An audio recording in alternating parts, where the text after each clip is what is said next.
Suavemente, Rico suave. Where'd it go? Suave, suave, suave. We having a party up here, baby. Discussing the plans, this famous man said we can do it. It's your boy Sam, man.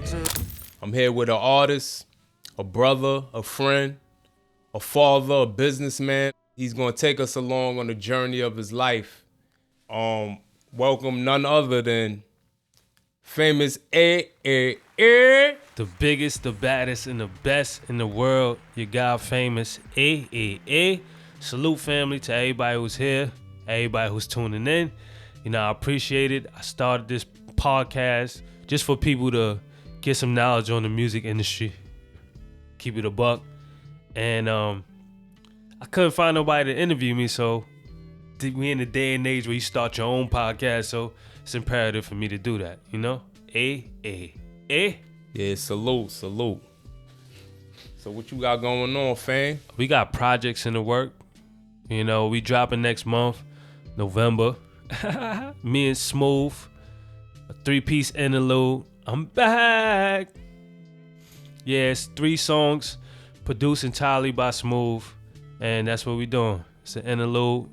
Just giving people, you know, little appetizers, things of that nature. Just like, you know, as far as the creative process or whatever. But so first question I want to ask you is, if your music was a color, what color would that be? So good question.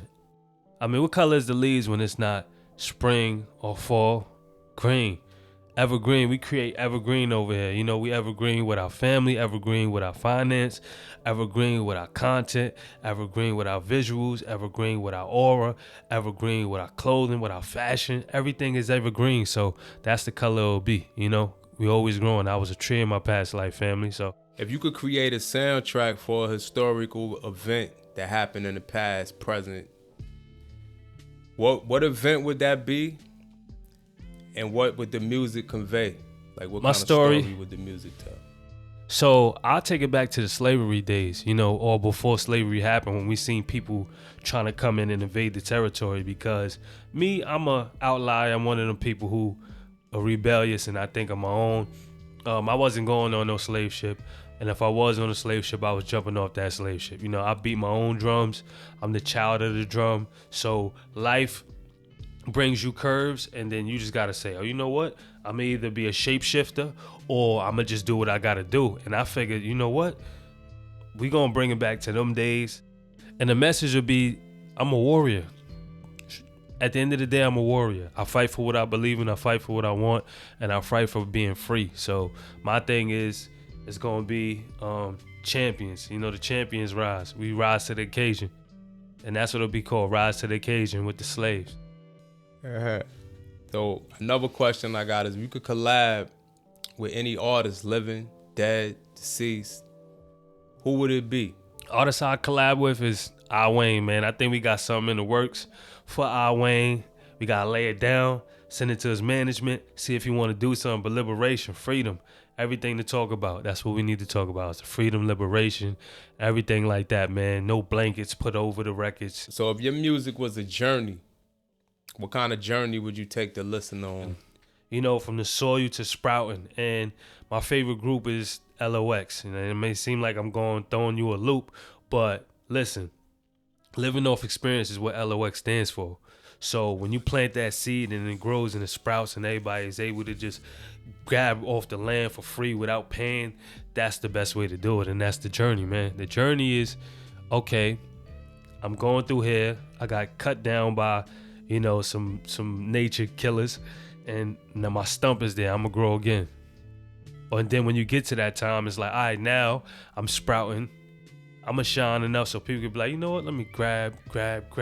That's the journey, growth. I hear that. So in a parallel universe, if you wasn't making music, what would you be doing? Framing, you know what I'm saying? The videography, cinematography, directing, that type of aspect. That's what I'm on, man. We on a visual aspect of type of things. I can't really learn per se, from my point of view. I can't really learn on the aspect of writing and reading. I don't learn that way. I learn in the field and I learn visually.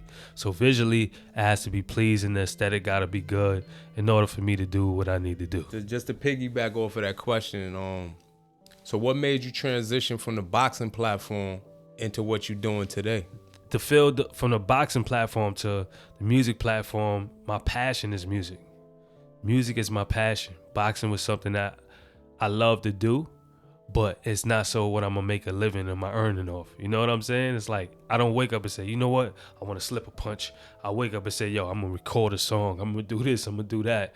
And it's only evident. It's only right. You can see what we're doing right now. I wear many hats, but it all reverts back to music. Make sure you go check me out though too. Yeah, you tryna get in the mode, in the loop, but ain't much to give, being generous. What's a song or album you wish you had written or produced? And why does it resonate with you so deeply? The joints on 411 Mary J. Blige album. It could be even though that was a sample, life can be only what you make it. The soul, bro. I'm a soul artist. So it's only right, bro. Like when stuff like that hit the soul, it's like, bro, those are the type of songs that make you want to cry for no reason, because it's just, you feel it inside your bones. Like it make your bones just get cold, and you could be hot. Like I'm hot right now, but just think about that song and the horns and the way it's orchestrated. It's just like, woo, you know what I'm saying? It's definitely a classic. Yeah, so it gotta. Mary J. Blige is one of the reasons why, like, I think I harmonize and sing too, because I used to be in the back of the car, they play it, and everybody just chilling, and I just bust out trying to hit a high note. Now I'm a little kid, you know what I'm saying? Mary J. Blige did a lot for me, so I definitely appreciate Mary J. Blige. So I already know the answer to this question I'm about to ask, but if your music were a season, which season would it be? And how does it capture the essence of that season? Summer. I'm always, everything that I put in the oven is hot. I'm baking all the time. Everything I do is heat. Is whether you like it or not, it's something where you could be like, oh, it was a gem dropped in there. So anytime there's a gem dropped in something, it is what it is. You know what I'm saying? Point blank, period. Nah, that's fire. So in the world of music, like what's a genre of music that you haven't touched yet and that you would love to experiment with? I think the Afrobeat side I haven't touched. I've done stuff in the past, but I probably want to do the Afrobeats for sure.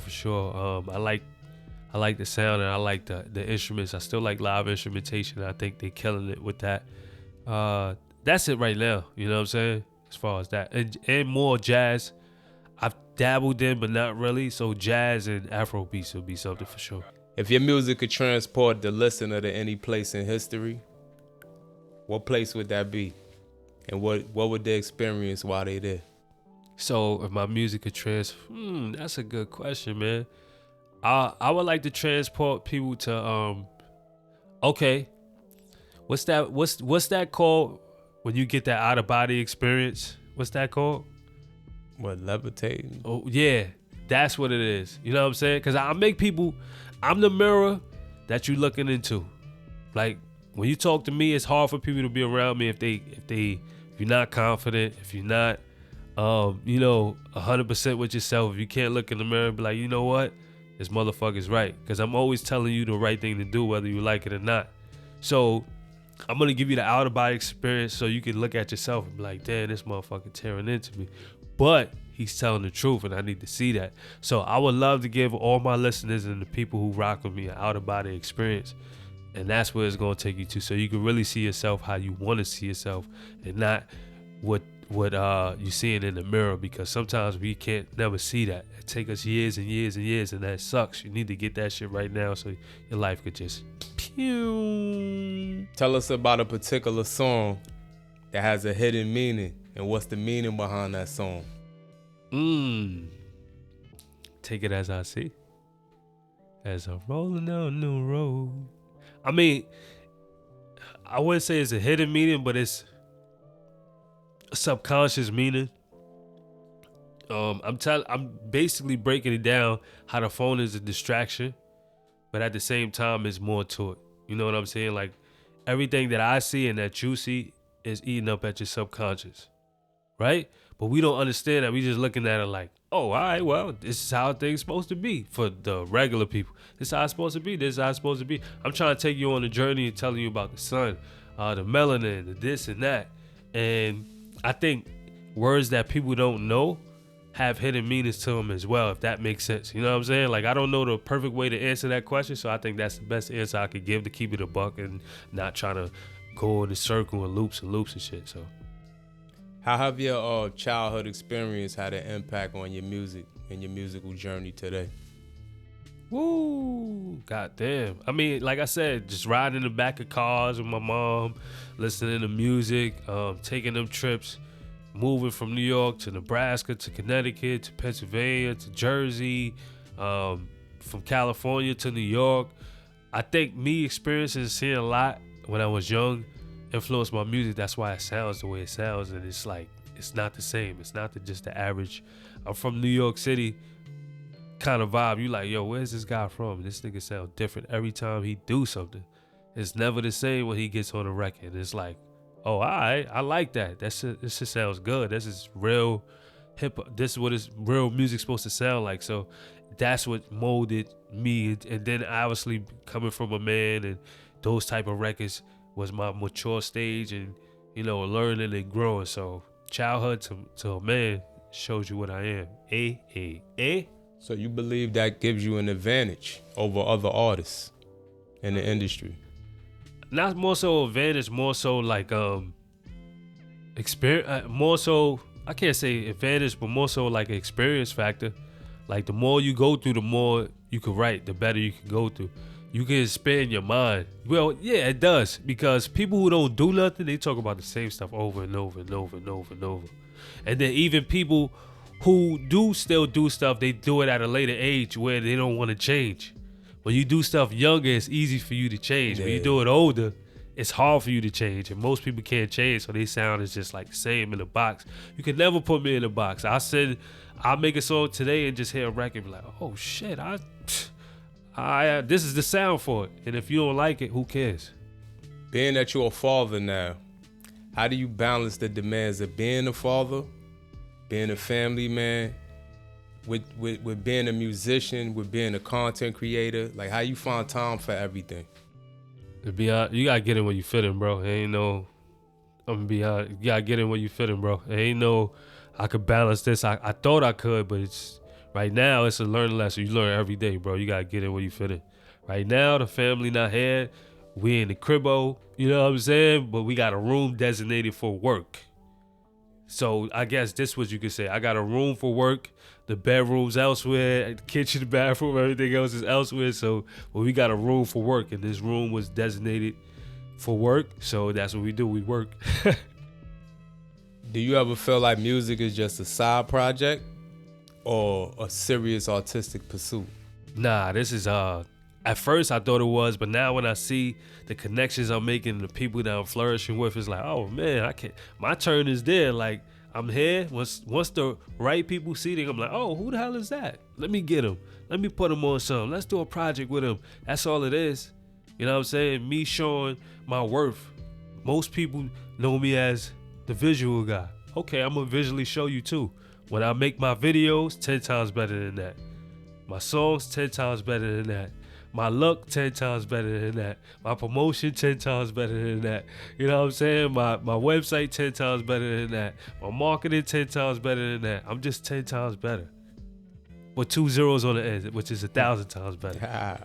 So the last question I want to ask, I know we're running out of time, is just that, so I see that a lot of your aesthetics are environmental and a lot of them are in the sky. How do you come up with that, and what is that about? Keeping your head to the sky, cause it's easy to look down. When you grow up, your mom is probably yelling at you, your pop's probably yelling at you, the world putting some weight on your shoulders, so it's easy to walk around and just have your head down, like, you know what I'm saying? You know that posture. And a lot of times we ain't taught to work out. We just naturally have a body and a figure, so we don't know that posture is everything. I'll give you a story. I was walking to this girl to the liquor store one time, and she's just like observing me. She's like, "Oh, that's how you walk?" I'm like, "What you mean?" She's like, "Oh, you ain't got no posture, no nothing." I'm like, "Oh wow, I didn't even notice." Still didn't change my posture, but it resonated with me to this very single day. To know, like, okay, so I say that to say this, man. Keep your head up, because times it's gonna get rough. Life is gonna get rough. It's gonna bully you. It's gonna kick you in the ass, and you're gonna have to lift your head up to the sky. And I think a theme for life is something that you should set. You should never do something when you're younger. You got to figure out, but as you get older, you should never do something and how you say, stray away from it. I think you need to keep that same straight line so people can know what you stood for from when you started to when you finished. And so keep your head up to the sky, baby. I want to thank myself for putting on a wonderful episode of Famous Made. My brother Sandman, Santiago, you know what I'm saying, the whole platform. If you got any value from this, please, please, please subscribe, comment, like, share, tell a friend to tell a friend. We got more guests and we doing it big. You can say your piece. Features. If y'all need any features, reach out, email, DM. You know what I mean? We on different we on all the social media platforms. IG, we got websites, we got everything. You need a website made, holla at us. You need an apartment, you need some real estate, holla at us. You need a loan, holla at us. Definitely. So I just want to salute to the people that have been watching the channel. AAA.